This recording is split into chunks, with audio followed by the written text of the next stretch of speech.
नमस्कार दोस्तों, आपका स्वागत है आपका अपना चैनल एसपी जीके सेंटर में। दोस्तों 28 फरवरी आईसीआर के एग्ज़ाम्स के ऑल शिफ्ट के एनालिसिस करने वाले हैं दोस्तों, जिसमें 40 प्लस क्वेश्चन हमको मिला है, स्टूडेंट के द्वारा भेजा गया है। तो दोस्तों इन सारे क्वेश्चन का हम आंसर लेके आए हैं, तो वीडियो को कंप्लीट देखें ताकि आने वाले एग्ज़ाम्स के लिए आपको काफ़ी हेल्पफुल होने वाले हैं। और दोस्तों अगर अभी तक चैनल को सब्सक्राइब नहीं किए हैं तो चैनल को सब्सक्राइब कर दे ताकि इस तरह की नोटिफिकेशन सबसे पहले आप तक पहुँचे। और दोस्तों ये जितने भी सारे प्रश्न हैं सब स्टूडेंट द्वारा भेजे गए प्रश्न हैं, ठीक है। तो चलिए देखते हैं। तो सबसे पहला क्वेश्चन है कि महात्मा गांधी जी के नेतृत्व में 1930 में कौन सा आंदोलन शुरू हुआ था। तो दोस्तों महात्मा गांधी के नेतृत्व में 1930 में सविनय अफगान आंदोलन शुरू हुआ था, ठीक है। अगला प्रश्न है दांडी मार्च में कितने अनुयायियों ने पैदल यात्रा की शुरुआत की थी। तो दोस्तों दांडी मार्च में कितने अनुयायियों ने पैदल यात्रा की शुरुआत की थी। तो दोस्तों गांधी जी समेत 78 लोग के द्वारा पैदल यात्रा की शुरुआत की थी, ठीक है। चलिए अगला क्वेश्चन है फीकी के अध्यक्ष कौन है। तो दोस्तों संजीव मेहता फीकी के अध्यक्ष है, ठीक है। चलिए अगला प्रश्न है मानव शरीर के किस अंग में लसिका कोशिकाएं बनती है। तो दोस्तों मानव शरीर के अस्थिमज्जा में लसिका कोशिकाएं बनती है, ठीक है। अगला प्रश्न है कि भारत में प्रथम खाद्य संग्रहालय कहां पर खोला गया। तो दोस्तों भारत में प्रथम खाद्य संग्रहालय जो है वो तमिलनाडु में खोला गया है। दल बदल किस अनुसूची से संबंधित है। तो दोस्तों दल बदल 10वीं अनुसूची से संबंधित है, ठीक है। चलिए अगला प्रश्न देखेंगे नागालैंड पुलिस ने कौन सा मोबाइल ऐप लॉन्च किया है। तो दोस्तों call your cop mobile app launch किया नागालैंड पुलिस द्वारा, ठीक है। एजाज पटेल किस देश से संबंध है। तो दोस्तों न्यूजीलैंड के क्रिकेटर है एजाज पटेल, किस देश से संबंधित है। तो दोस्तों न्यूजीलैंड से, ठीक है। अगला प्रश्न है भीमराव अंबेडकर एवं महात्मा गांधी के मध्य पूना समझौता कब हुआ था। तो दोस्तों पूना समझौता 24 सितंबर 1932 को हुआ था। किसके किसके बीच। तो दोस्तों भीमराव अंबेडकर और महात्मा गांधी जी के बीच, ठीक है। और दोस्तों ज़्यादातर प्रश्न कथन और निष्कर्ष से पूछे गए हैं। तो दोस्तों सारे तो क्वेश्चन हमको मिला नहीं है, इसीलिए जितना मिला है हम आपको बता दे रहे हैं, ठीक है। ओलंपिक में 2 पदक जीतने वाले पहली भारतीय महिला कौन है। तो दोस्तों ओलंपिक में 2 पदक जीतने वाले पहली भारतीय महिला है पीवी सिंधु, ठीक है। अगला प्रश्न है खिलाफत समिति का गठन कब हुआ। यानी कि दोस्तों खिलाफत समिति का स्थापना कब हुआ है। तो दोस्तों मार्च 1919 में हुआ है, ठीक है। नेक्स्ट क्वेश्चन पूछा गया है कि सरदार सरोवर बांध किस नदी पर बना है। तो दोस्तों सरदार सरोवर बांध नर्मदा नदी पर बना हुआ है, ठीक है। अगला प्रश्न है 2021 आईसीसी पुरुष T20 विश्व कप का खिताब किस देश ने जीता है। तो दोस्तों 2021 आईसीसी पुरुष T20 विश्व कप का खिताब किस देश ने जीता है। तो दोस्तों ऑस्ट्रेलिया ने। और किसे हरा के। तो दोस्तों न्यूजीलैंड देश को हरा के ऑस्ट्रेलिया ने जीता है, ठीक है। अगला प्रश्न है कि नामचा बर्मा पर्वत भारत के किस राज्य में स्थित है। तो दोस्तों ये अरुणाचल प्रदेश में स्थित है। अगला प्रश्न है कि फीकी के प्रीवियस एमडी एंड सीईओ कौन थे। तो दोस्तों फीकी के प्रीवियस एमडी और सीईओ कौन थे। तो दोस्तों उदय शंकर। अगला प्रश्न है शेरशाह सूरी को शेर खान की उपाधि किसने दी थी। तो दोस्तों बहार खान लोहानी ने जो है शेरशाह सूरी को शेर खान की उपाधि दी थी, ठीक है। अगला प्रश्न है कि सबसे बड़ा भाषा परिवार कौन सा है। तो दोस्तों भारत और यूरोपीय भाषा जो है सबसे बड़ा भाषा परिवार है। अगला प्रश्न है निवारक निरोध किस अनुच्छेद से संबंध है। तो दोस्तों निवारक निरोध जो है वो अनुच्छेद 22 से संबंधित है। जनगणना के अनुसार गलत कथन। तो दोस्तों कथन निष्कर्ष से बहुत सारे प्रश्न आए हैं जिसका ऑप्शन हमको मिला नहीं है। अगला प्रश्न देखेंगे कौन सा नृत्य दक्षिण भारत से संबंध नहीं है। तो दोस्तों आपका ऑप्शन था कथक। तो कथक जो है ये उत्तर भारत से संबंध है। अगला प्रश्न है राज्यसभा के सदस्य की न्यूनतम आयु कितनी होनी चाहिए।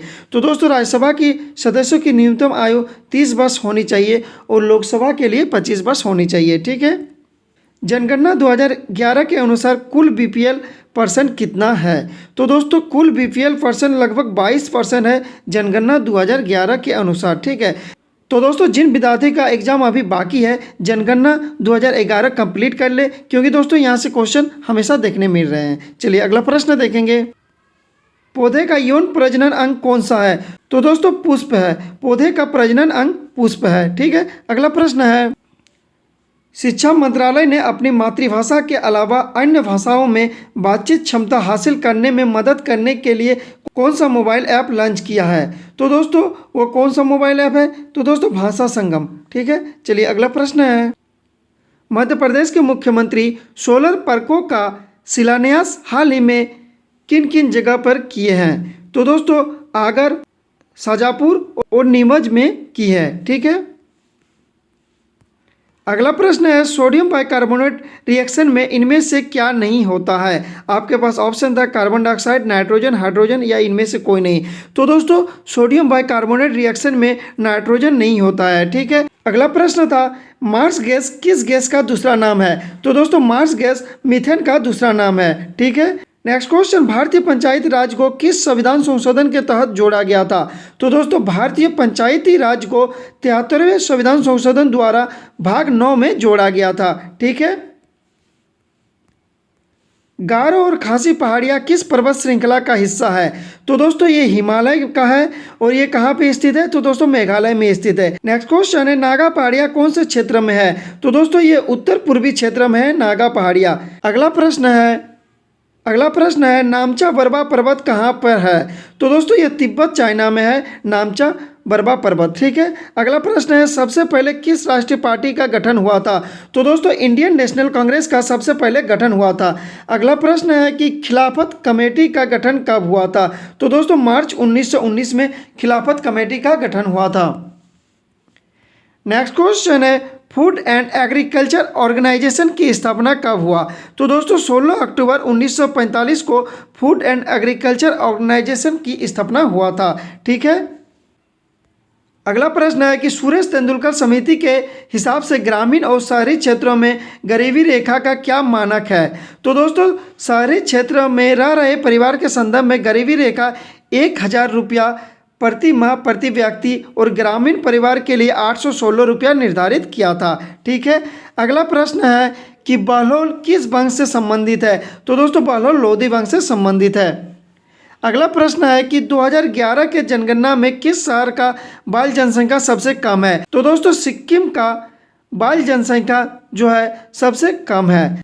तो दोस्तों सिक्किम में 0 से 6 वर्ष के बच्चों की जनसंख्या सबसे कम है और सर्वाधिक अधिक जो है वह उत्तर प्रदेश में है। ठीक है, अगला प्रश्न था। 42वें संविधान संशोधन में प्रस्तावना में कौन से शब्द जोड़े गए हैं? तो दोस्तों 42वें संविधान संशोधन अधिनियम 1976 के प्रस्तावना में जोड़ा गया था समाजवाद, पंथनिरपेक्ष और राष्ट्र की अखंडता। ठीक है, ये तीनों शब्द जोड़े गए थे। अगला प्रश्न है। मनरेगा से संबंधित गलत कथन कौन सा है? तो दोस्तों इसका हमको ऑप्शन अभी तक नहीं मिला है। तो दोस्तों इस तरह का कथन और निष्कर्ष बना के प्रश्न आ रहे हैं। ठीक है, चीनी में कौन सा तत्व नहीं होता है? तो दोस्तों नाइट्रोजन जो है चीनी में नहीं होता है। अगला प्रश्न है। महात्मा गांधी ने 1919 में कौन सा आंदोलन या सत्याग्रह किया? तो दोस्तों खिलाफत आंदोलन किया था 1919 में। ठीक है, अगला प्रश्न है। यूपी का पहला वायु प्रदूषण नियंत्रण टावर कहाँ स्थापित किया गया है? तो दोस्तों नोएडा में। ठीक है, अगला प्रश्न है। हाल ही में एक टेस्ट पारी में सभी 10 विकेट लेने वाले तीसरे गेंदबाज कौन बने? तो दोस्तों न्यूजीलैंड के एजाज पटेल 10 विकेट लेने वाले तीसरे गेंदबाज बन गए हैं। ठीक है, अगला प्रश्न है। सिंधु नदी जल समझौता का कितना प्रतिशत हिस्सा भारत उपयोग करेगा? तो दोस्तों सिंधु नदी जल समझौता का लगभग 20% हिस्सा जो है भारत उपयोग करेगा। ठीक है, तो दोस्तों आज भर इतना ही। अगर वीडियो अच्छा लगे तो लाइक जरूर करें, चैनल पे न्यू है तो सब्सक्राइब करके बेल आइकन को प्रेस कर दे ताकि इस तरह वीडियो की नोटिफिकेशन सबसे पहले आप तक पहुंचे। और दोस्तों जैसे बाकी प्रश्न हमको मिल जाता है फिर आपके लिए हम बाकी क्वेश्चन का एनालिसिस लेके आएंगे। तो दोस्तों आज भर इतना ही। Thanks for watching.